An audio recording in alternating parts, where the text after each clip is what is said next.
Yeah. Welcome to Fuel, Fire, and Freedom. This is the Triple F podcast. We're here to talk about cars, freedom, America, fun things, your weekend, football, anything that we want to talk about.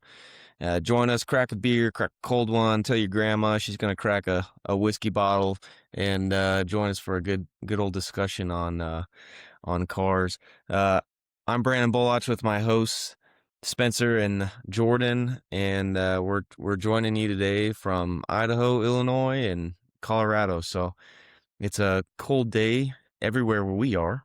So hopefully, maybe you're sitting on a yacht somewhere in Key West, cracking that bottle of whiskey with your grandma and having a good time. So without further ado, we're going to get started. Our first topic today is, what era of cars did we peak as a society? Was it the 1970s, 1990s, 2000s? Have we not peaked yet? Are the bubble, disgusting blobs that are on the road today, is that peak car society? Let's talk about it. What are we thoughts? Or what are our thoughts? I'll tell you, if you can't tell, my opinion is that today's cars are not peak society, and I think that, especially when it comes to styling, I think today's cars are absolutely disgusting. You can't tell the difference between a Hyundai, a Kia, a Toyota, a Ford. They're all just a blob to me. So I definitely don't think we're in peak society in terms of cars right now. I can break that down. Break it down, Grandpa. I'll break my hip, I'll break it down too. So I will say that today's era of aftermarket is peak. Like I think we're going to keep on going up. The aftermarket right now is insane for what we can do with cars. Yeah. However, if we're considering the styling of cars and everything, I would probably say that I would say I'm gonna side with all the hot rodders of '60s was probably the peak for me style wise, and we're we're right now we're in such a deal where there is so little effort in the design of a vehicle that they do all kind of melt together and they're all white or silver or black, or there's a lot of minimalism that is being expressed lately. But when in the '60s you had wild colors, you had plum crazy purple, you had whatever the freaking bright green was that Mopar had. Mopar had some crazy colors. Mopar as a brand has always been one to push the envelope and really just go off the edge. But even just the idea of let's go take that truck motor and put it in that Mustang. Let's go. What does a 429 do to 3,000 pounds? Let's see what that does. That to me was the peak for automobiles. Yeah, I like that. I agree with you on that. I like, part of my hatred from chrome comes from like the plastic chrome that we started going to in the 80s, 90s and stuff like that. And then we've just continued it to now for some reason. Everybody wants the chrome coating. Yeah. It's like chrome coating over plastic. Yeah, it's cheap. That's why. If you can save $1 on a car that they produce over 900,000 cars, you save yourself $1 million. Right. But they'll charge you for it too. But they'll upcharge you 60%, 90%. On a different aspect, as far as like serviceability of vehicles and working on stuff, I mean, you have the simplicity of the '60s and '70s where you only needed 3 wires to run the car. But as far as modern era goes, like the 2010 to like 2015, I think was probably the easiest as a technician to work on, because it wasn't overly complicated. We still had modules that could communicate, but we didn't have 8 million sensors to tell you how to park your car. Yeah. We didn't have 45 radar sensors. We got LiDAR. We got distance sensing cameras and all that stuff. That I think, my opinion, that was the easiest for serviceability, and stuff from that area was still pretty reliable too. What Pre-smog. about though isn't that like the 2010 to 2015? That's when we start to see active fuel management showing up in some of these vehicles, right? And I would say a that little bit earlier. that that is a detriment to, and maybe we'll figure that how to make that work the right way, but there's very few cars I think that have active fuel management that you want to hold on to long term, because There were the earlier ones, they either worked or they didn't. I mean, they were pretty simple to fix too. Like, Pretty simple to disable. yeah, pretty easy to disable. Whereas the ones now, when you start getting into, when you start getting into dual injection, so we have like, take a gas motor or something. You've got direct injection, you've got port injection, you've got individual cam timing, and then you add AFM to it. There's just so much going on. It's not like you're like, oh, I got a misfire. Oh, maybe it's just a dead AFM lifter or something like that. No, now there's 14 different things on that one cylinder that can cause that. Yeah, now you add, on top of that, you add everything's moving towards turbocharging, and you add all the boost and all that comes with that. That just is just becoming more and more complex. Are these motors making more and more power? Yes. Are they becoming more and more efficient? Yes. Are they becoming more and more complicated? Also, yes. And I do think late 90s, early 2000s, I think is up there with your like kind of what you were saying. They're relatively easy to work on. You have a lot of these modern modules, but there's very few sensors. It's simple in terms of that. They don't have things like active fuel management. They're not as, efficient. They're more gas, they spend more on gas, but I think that's a good era of cars, is the late 90s to 2010 and 2008ish, to late 90s to Obama, I'd say is a good era in terms of, but also, the styling that isn't the greatest there. And, the cars we're starting to see the shift towards the colorless, blobs that you see today. We start to see the dying of the car, and everyone's switching to crossovers, and so the average car is just getting kind of boring. So when I think about what the average car is, and also what cars mean to society, I'm with you, Spencer, on the 60s are, I think it's almost peak, because you have incredible styling. You have auto manufacturers that are churning out new designs almost every year. They're spending all this time to make their cars look good. People see a car as an extension of themselves.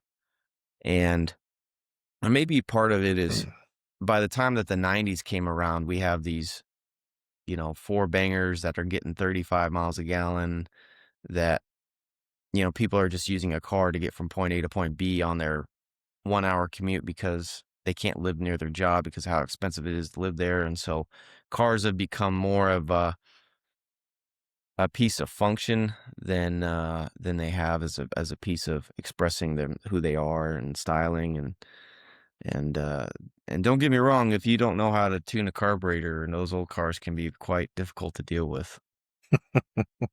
See, I think that in terms of keeping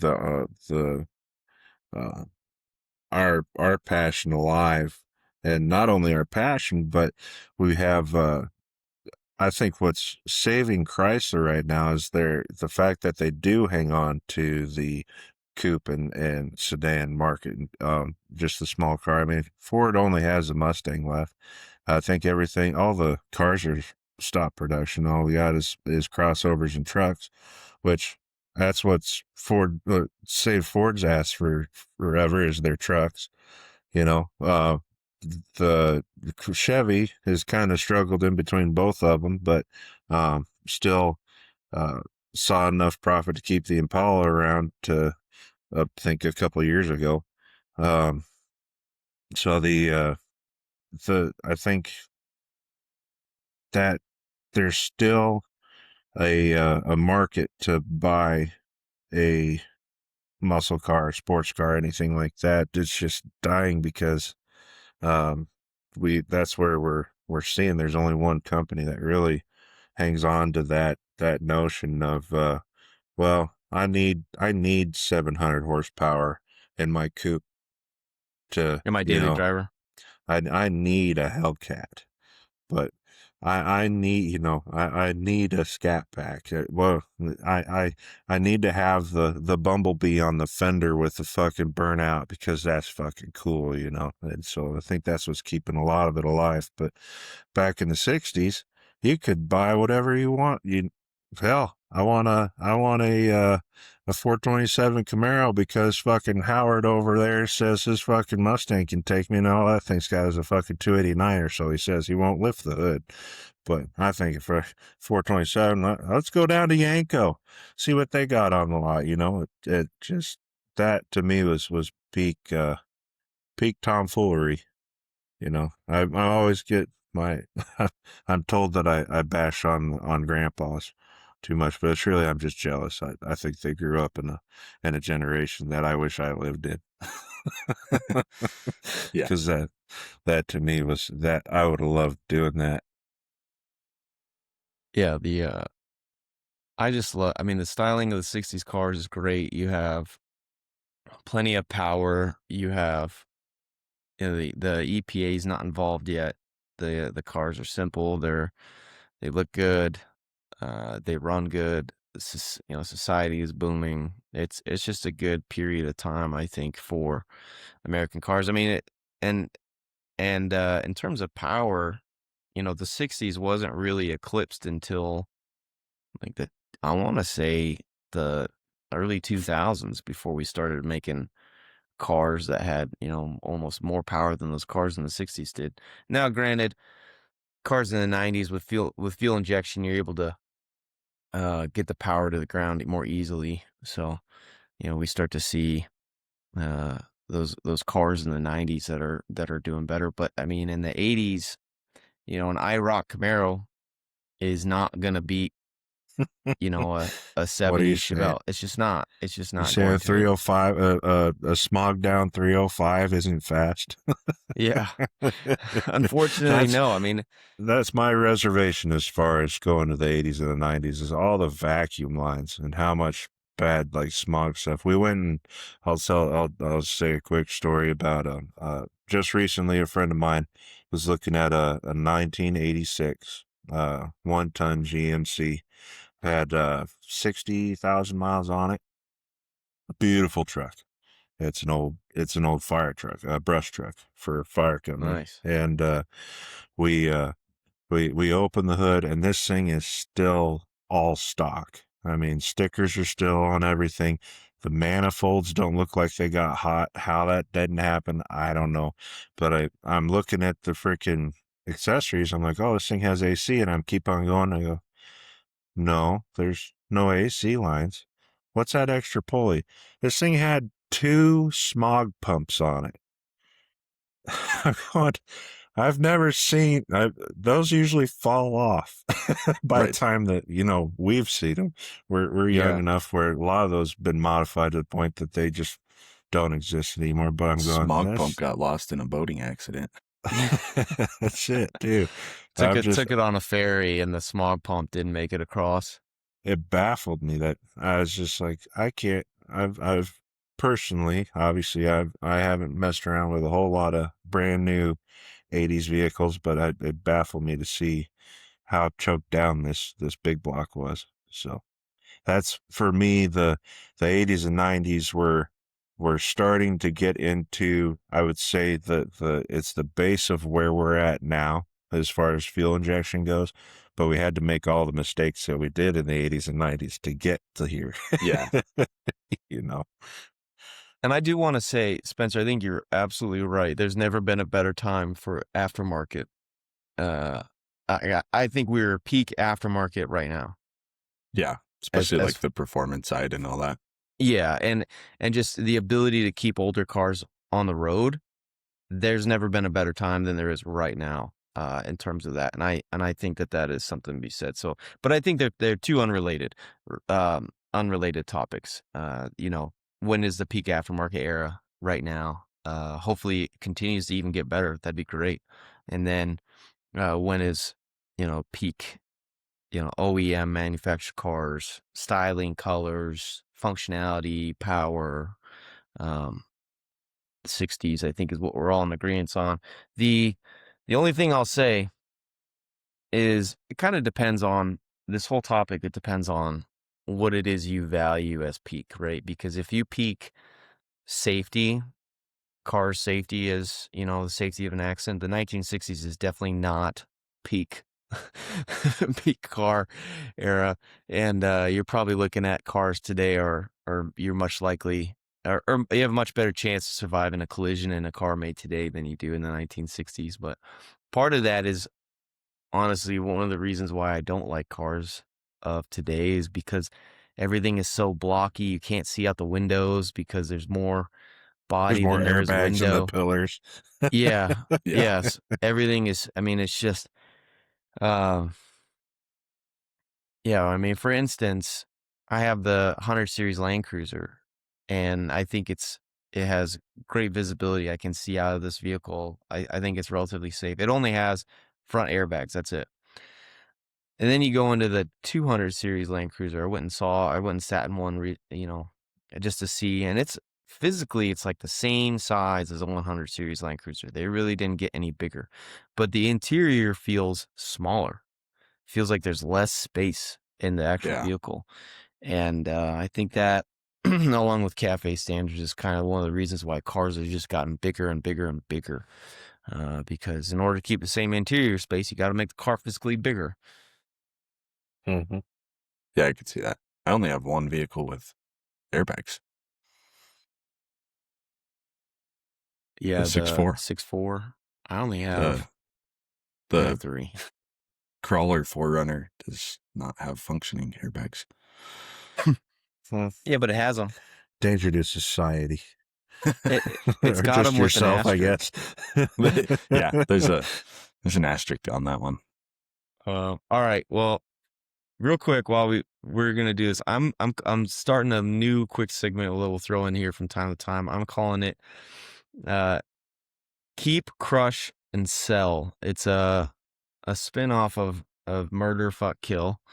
So, but instead of, people, you gotta keep one, you gotta crush one, and you gotta sell one. And so 1970 Chevelle SS, 1968 Mustang 390 Fastback, and a 1969 Dodge Charger 426 Hemi. You gotta keep one, you gotta crush one, and you gotta sell one. You go ahead, Jordan. Oh, I don't know.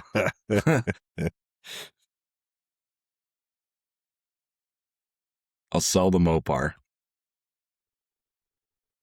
because you probably get a little more out of that one because you got some weird Mopar nut that's gonna This is pay an triple economic price. decision. All right. I'm going economic on this one. That's actually really smart. Sell the Mopar. Use that money to keep the Mustang. And you're gonna Crush crush a Chevelle. Chevelle. Yep. That hurts. Yeah. Man. All See, right, Spence. I thought you were going on a good tangent there with selling Mopar for maximum profit. That would be the move to go, in my opinion. Shoot. But I want to piss off all the Mopar guys. Crush it. Crush the Mopar. Sell the Chevelle, keep the Mustang. That's where I go. Dang. Although, okay, no, I can't say that. I personally have a Mustang. I don't fit in it. It's fine to drive once I'm in it, but it's such an event for me to get into it I'd probably if I had to keep one for a long term, I'd probably keep the Chevelle and sell the Mustang if it came down to it. 'Cause, okay, now I gotta go take a break and cry. Tearing up on this one. Yeah, that's where Yeah, I'm at. it's tough. What about you, Brandon? I am crushing the Mustang. I'm selling the Chevelle and I'm keeping the Dodge. Wow.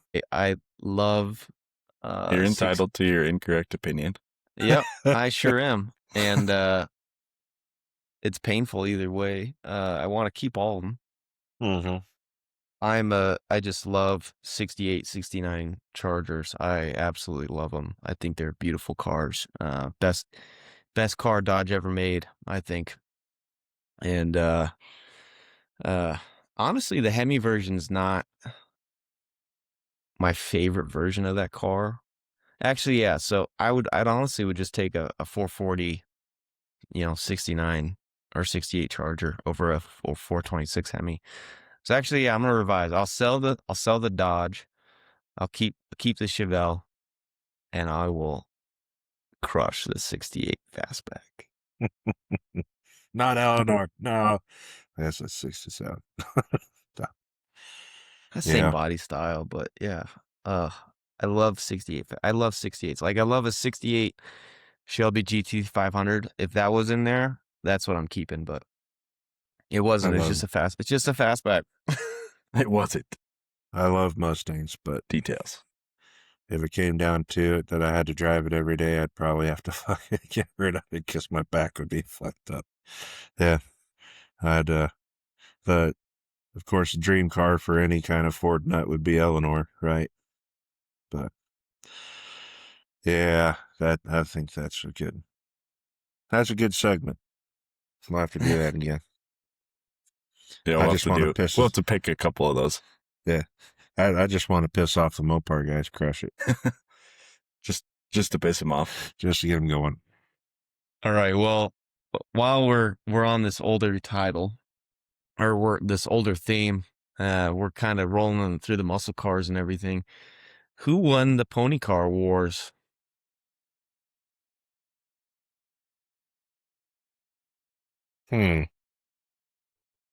Well, You can break it down by era if you want to. It's hard to. Oh, we don't have enough time for that.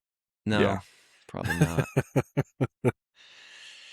Honestly, we're talking long term. I'm going to say Mustang, just because there's never been a break in production for the Mustang. It's still here. It's still around. And it's not electric. Oh, wait, it is. It was. Oh, hold on a minute. It doesn't count. Yeah, it's ugly. It's not a real Mustang. That's not a real Mustang, no. Obviously, the Mustang when it first started out, I mean, I would like to think that the term pony car wars started with the pony car, the Mustang. But I mean, it started out as not very well viewed, I would say. I mean, all the motorheads at that time are going to call it a secretary's car. It's a small little wimpy little car until they actually started getting into the aftermarket stuff, the Shelbys and the Boss and all that stuff. That's when they really started to kick into being something of value in my opinion. So the Camaro came out fucking guns a blazing with the styling, I would believe. So if we're talking right out of the gate, I mean, I'm not much of a Mopar guy, so my bias is pretty well swung towards Ford or Chevy. But I would say start out, probably I'd give the advantage to the Camaro.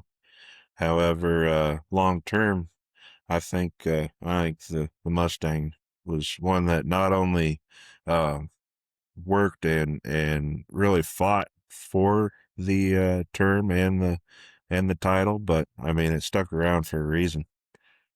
So any kind of era, you have the you get into the 80s, they say, what was beating you stoplight to stoplight? Fox body. Ugly as shit, but it was fucking light and fast, you know? Yeah. So that's my opinion on the pony stuff. I recently watched a kind of short documentary on this guy that he was in I forget which group it was for racing in Europe, but most, is pretty dominated by BMWs and Audis and whatnot, and at the time period, and he wanted to race in it, but he didn't have a ton of money. And so the amount of money that he was going to have to put in to get a, BMW to build him a custom race motor and all this stuff was astronomical.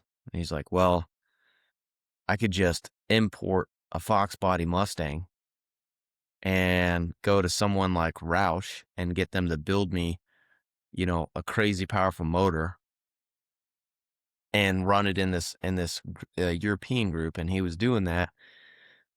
And he was making, over 500 horsepower, well above the other European cars in this segment. But they, the Mustang still had the live rear axle, the 8.8 in the back, and so he would crush on the straightaways, but he was really a lot slower than the other cars on the turns, and he never didn't win a championship, but it just would have been pretty cool to see a American V8 ripping through with all these little European turbocharged 3 liters at the time in the 80s. That would have been really cool to watch. Just a big naturally aspirated 5 liter, but Yeah, that makes me think of when NASCAR and Hendrick brought the the experimental Camaro monster. I was thinking the Garage same 56 thing. car out to Le Mans. Have you seen any of the videos of that? Yes, it's so loud. There's just videos of people being like, you could tell where that car was at any point in the track because it was so loud compared to everything else on the track. And I think the racers were complaining at the races at Le Mans that were trying to sleep in the middle of the night were complaining that they couldn't because every couple minutes this Camaro was ripping by. Keeping knock, them knock, America's calling. Yeah. America's I'm here. up, Wake you're up. I'm up, you're up. Oh, that's funny. That's what that makes me think of. I just did a quick look, and Ford sold its 1 millionth Mustang after 23 months of its launch. So within 2 years, they had sold 1 million Mustangs,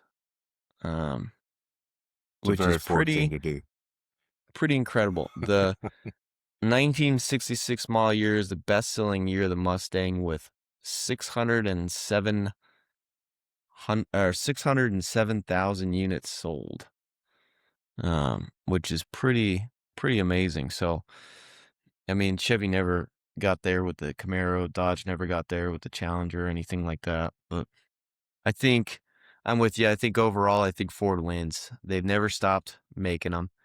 They have done incredible things. The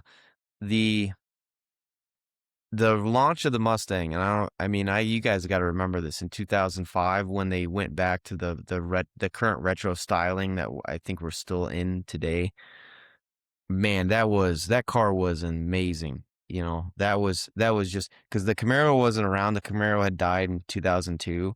The Challenger wasn't anywhere near, and they came out with this Mustang concept, and it looked like it was a 65 Mustang. It was so cool. And Dodge and Chevy are scrambling. They're like, oh my gosh, we gotta, because there was so much hype around this Mustang, and then they're scrambling.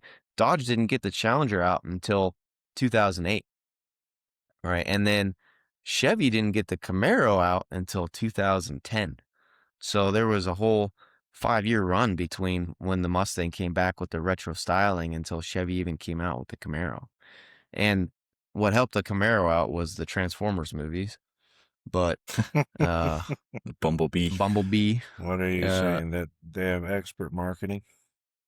It was They're all pretty pretty good good. at marketing. It was a 2-hour long Chevy commercial, but Yeah.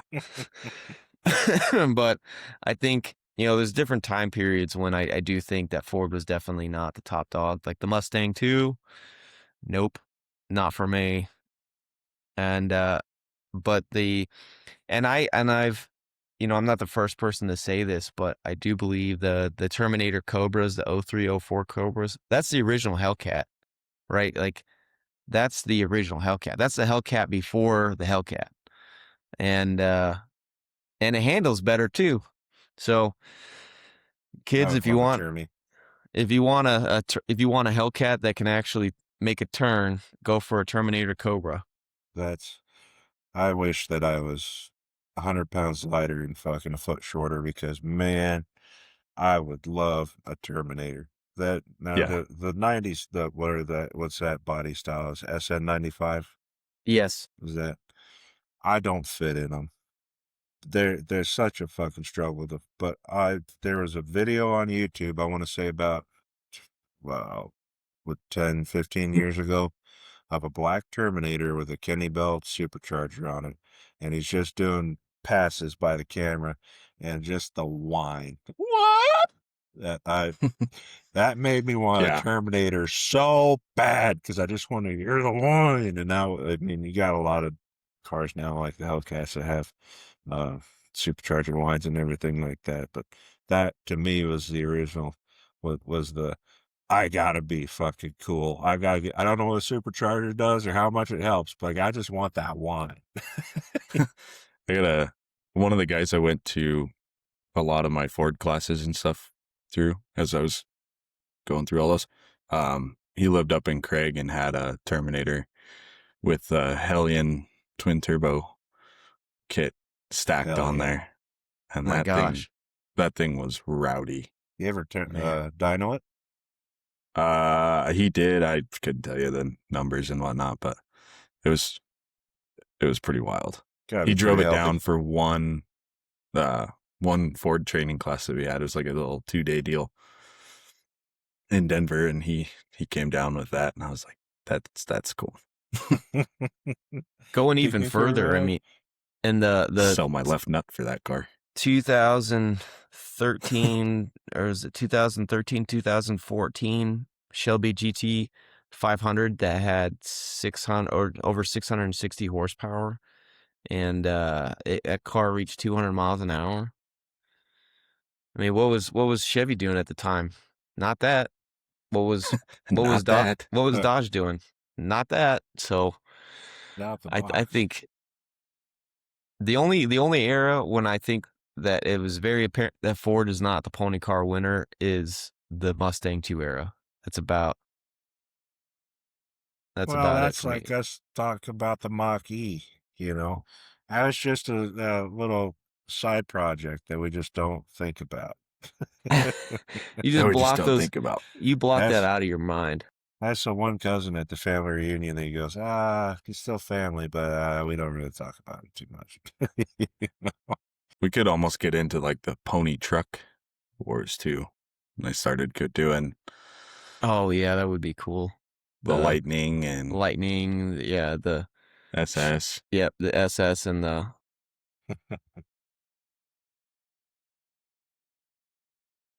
With the V10 in a pickup. Zipper truck. I'm looking to see if there's any SVT Cobras Terminators for sale and nationwide, and I can't see. There was one a while back on Cars and Bids. Was there? I still think they're relatively affordable. They're cheaper than a Hellcat, I think. We might have to do this for our vehicle later on. It's not on Marketplace, but This will be a I'll keep surprise. looking on This the will be a side, but we surprise. can. I like So that. are we all in agreement that Ford won the pony car wars? Ford Yeah. coined it, won it. It's them. It's them. It's them. It's them. They are the pony car. All right. Well, so our last big topic of the day is car companies want to sell you subscription services for basic features in your car. And should this be allowed?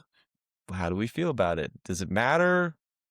Is it any different than your streaming platforms for watching TV, or you need a YouTube subscription to watch YouTube videos and turn your phone off? I think it is. I think it is because, you know, YouTube or Spotify or streaming, they're all just a service that you're tapping into.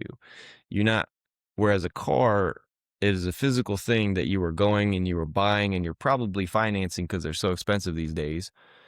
And so in that case, because you're already spending this upfront cost to purchase the thing, now you're telling me I have to pay $20 a month to use the seat warmers and to use the cruise control, or who knows? Like, it might start something trivial, but if people don't push back on this, it'll become everything. It'll be like Yeah. 100. There'll be packages. They'll build you one car that's got everything in it, and then you will pay a monthly tiered subscription fee to be the basic package, the pro package, and the premium package, and that'll unlock different services in the car, depending on whatever update that you're getting to. I absolutely hate this idea. Yeah. It is. I think in my mind, I can kind of break it down into like two different things here. Like vehicle features, like your heated seats, your stuff like that, like creature comfort things, anything like that. That should never be a subscription based thing. As far as we get into the new vehicles that have like the Ford Blue Cruise, stuff like that, where you're basically paying for partial self-driving abilities and stuff like that. I see why they're charging for it, and I don't think that's ever going to go away because they have to constantly redo maps. It's almost live with construction zones and stuff like that. Yeah. And that's a realistic like safety thing in my mind, that if you have Blue Cruise enabled and you're rolling through down the highway and there's a construction zone and it doesn't know it and you're ripping 75 down there and it's a construction zone that's kicked down to 35, the car doesn't know. Well, if it's a safety feature, don't you think it should be mandatory updated? Yeah, but who's gonna keep wanting to build the maps for it and update that system if they're not making any money off of it? That's the only part of it that I see why they would put do it into that. the price of the car. Expect, the person what the average length of the car is and how much it costs to update the maps and build that into the price of the car. I'm with you. I agree that something like that might justify a subscription service. It's But- the only that's the only part of this. But that I think would if it's justify a anything related subscription. to the safety of the individuals in the car, I think it's on the responsibility of the car manufacturer to update those and keep those updated. But if you want to have your Sirius satellite radio, is that required to drive through the construction zone? I don't think so. And that's a nice to have feature. And so It's that, been a subscription based feature for 20 years. yeah. And This is where it started. yeah, but that was for some reason, and that just feels different to me than like, oh, I wanna utilize something that's in the car that I can do with like a heated seat, or maybe it's a massaging seat. These things.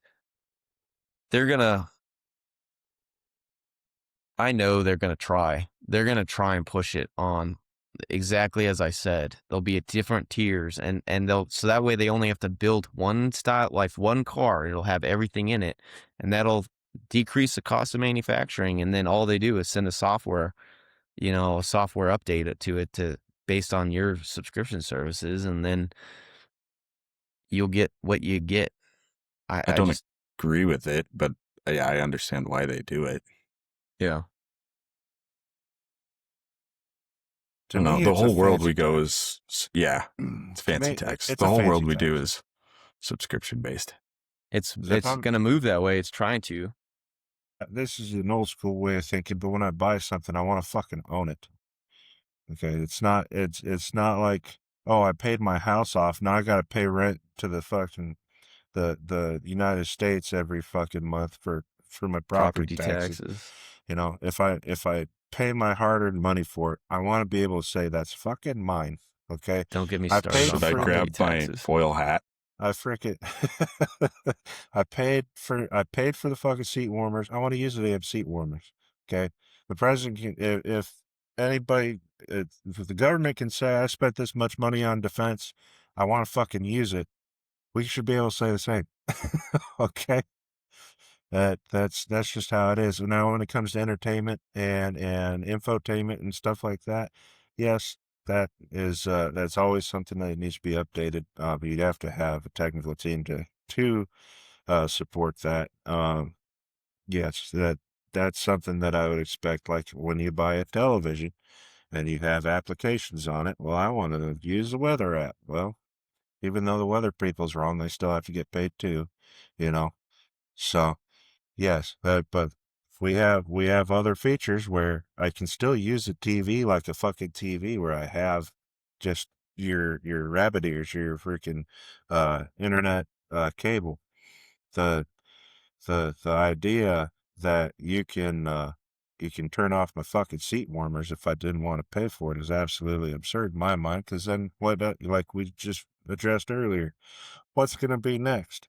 A freaking, oh yeah, you have a supercharger on your Hellcat, but now we put in a bypass valve that fucking pushes all the boost out the exhaust if you don't pay, $40 a year for your boost subscription and stuff like that. So it absolutely Well, and you could even go a step further. What happens when we start tying car registration into this and they decide that with a software update, you can't drive your car because you didn't pay your car registration or something stupid like that.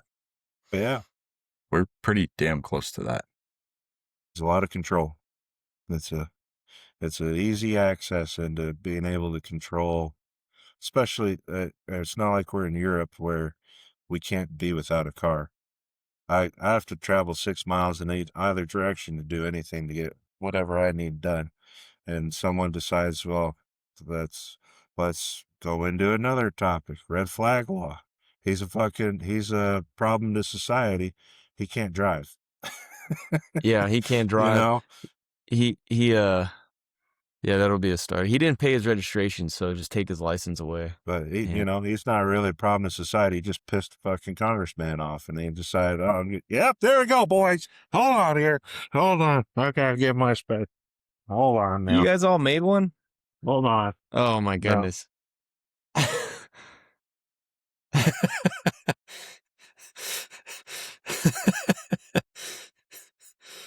Now, take my fucking heated seats away, bitch. Can't get me now. Can't get my ass now. Uh, Oh, shit. The fuck is a the best I kilometer? can do is someone's got to at least have a Cambridge Car Corner hat on, so There you go. I'll just. there's Sponsored got to be by. at least one out. But no, I think we all feel pretty strong about this movement. People need to know about it. I think the average person doesn't know about it, and if people actually knew what was coming down the line, I think they'd be up in arms about it. The average person, I really do. If they could actually see where this would go, where this leads to, is Yeah, I think the problem is the average person just doesn't the thought doesn't even cross their mind. They don't look at No, what I mean, could come from this and that sort of shit.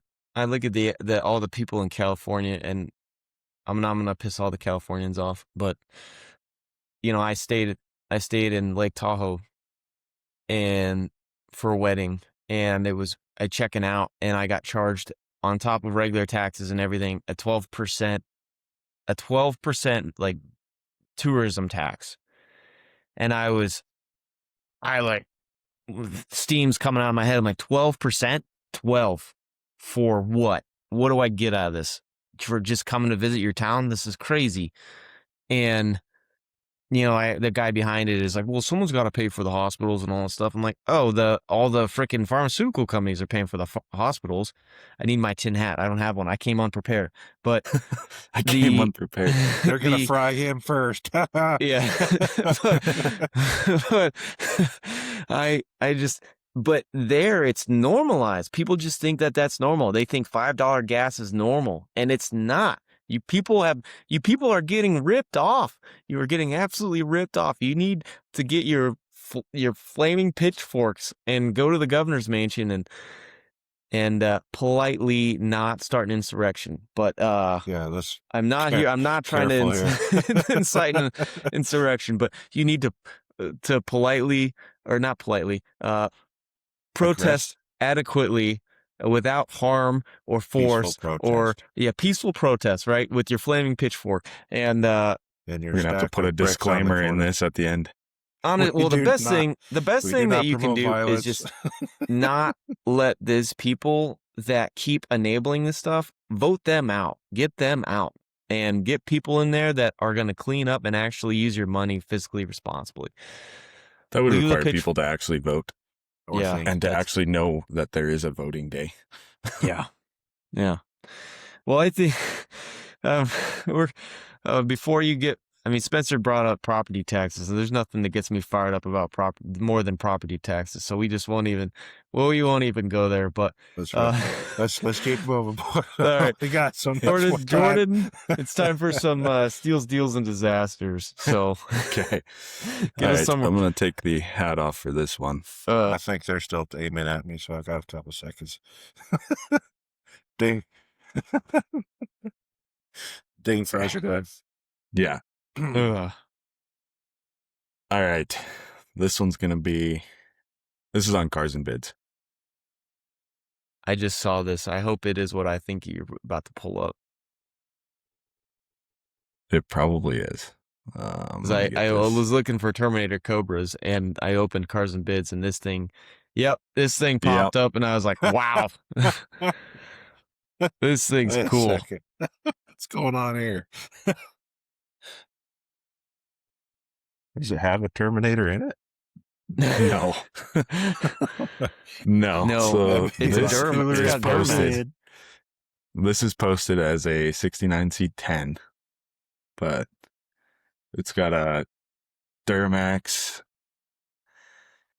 a bunch of funky interior stuff, but I was trying to read. It doesn't say, it's from an 05. It's a 69 C10 body on a allegedly custom frame. And it kind of looks like they took a 05 Duramax and just mated that body onto it. From what I can tell. It's freaking cool. It is cool. What's a bid at? This is pretty sweet. Currently it's at 28,000 with 1 day left. Yep. That body style is it's such a nice body style that everybody loves it. So these trucks always go pretty high. Man. They do.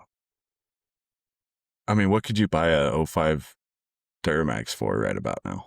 If it's a low mile clean one, about $28,000. Well, that's what I'm saying. Like, realistically, I don't know what it'll creep up to once the.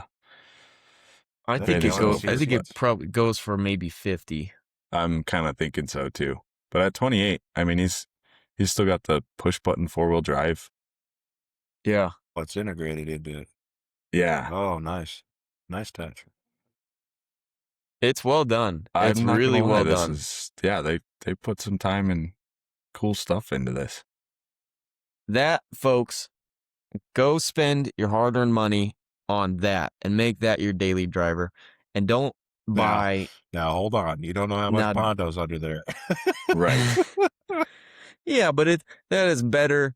That is better than buying a new Chevy today and spending $90,000 for something that's gonna probably have some problems I don't know as if you soon as guys Four-wheel can as see soon drive. this, as the but warranty expires. yeah, it's legit 4-wheel drive. Wow. Basically, looks like just a slightly chopped up frame from a 05. Custom. I'd drive No, it. I'd buy that over a Tupperware car where I have to fucking pay for my seats. Oh, hat's coming back on. Oh, shit. Wait a minute. I misspoke. Hold on. I like getting pillaged at my wallet every second of the day. Non-consensually, no, hold on.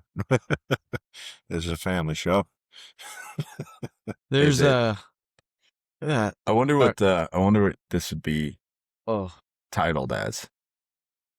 I think Probably the 05. no, I think it goes for the 69. Does he Yeah, say? titled in California as a 69 C10. There you go. That's how he gets around the emission stuff. Yep. That's Nice. freaking, man, that is cool. That is really cool. Nice pick. As soon as I saw that, I was like, oh, yeah, we're going to do that one. That is amazing. Yeah, folks, that's a Of course, you can't tell steal. if it's a steal or a deal until it's over. Right. No, I don't care however much it goes for. That is so unique. I think it's a deal because you show up to a car show in that is so cool. Show up to Cars and Coffee. You pick up a lady, you want to go on a date, and you pick her up in that. She's gonna know that you Now, versus hold on. versus your Camry. She knows that you're freaking cool. Well, yeah, between those Buy two. this truck; it'll get you a woman, Buy this truck. a cool woman. And ladies, if you're into this, buy your truck, get yourself a cool man. Look at a lot of guys. Yeah. Probably drill over your truck, not over you. There you go. Yeah, I like it. I'd like to see what it goes for. Yeah, maybe we Probably, revisit this next week. See what Yeah. it ended up going for. I'll put it on my watch list and see. Then I'll get 4,000 texts of bid updates, but Yeah. we can All the report way up back to later. 80,000. Yeah. I wouldn't be surprised to see it in the 50s. Yeah. Just with the what people are paying for stuff now. It's got the 05 clearance lights on it, looks like. Yeah. Well, I think it's about time to wrap this thing up. Spencer, you got some inflated 2 cents for us? I do have some inflated 2 cents for you. Today is brought to you by a wonderful lady. Her name is Linda Spring, and she's not with us anymore, but she was a very tough lady. She owned a local business here, and she was always very caring, but always very tough. So she had 3 rules of life on her wall that she always posted up and told people to live by, and those were the rules of life. It was be kind. But how does it go? Oh shit! Now I'm all fucking it up. Linda's gonna get upset at you. She's gonna come back from the grave and haunt you now. She will. She's pretty stern. What is it? Be kind, share, and that well, Oh no, I gotta figure out the. I had this all in my head and I lost my head. It's because you took the tinfoil off and they're zapping you. It is true. Fuckers. They're catching up. Let me try to find it here. Be kind. Share.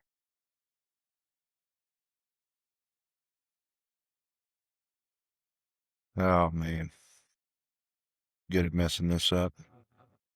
Nah, you're good, man. It's all good. The what did she do? So she had a small business? So she ran the filling station. Oh, okay. And Linda was a huge advocate for the Quad Cities honor flight. And she had just in her lifetime raised over $200,000 for this what's called the Quad Cities Life Flight, and honor flight, and what they do is they take veterans predominantly around Vietnam era and fly them out to Washington D.C. for the day to go and see all the monuments that were built for them. Yeah. And when they come back, they always have a big return ceremony for them, like they weren't able to get back in the Vietnam days. So That's it's cool. always a really good deal. So Is that still going on? yep, the Quad Cities Honor Flight is always going on. So if anybody wants to donate to that, that is the organization. It's called the. You can always look up just Honor Flight, but it is the Quad Cities Honor Flight specifically that she donated to. Honor Flight of the Quad but Cities.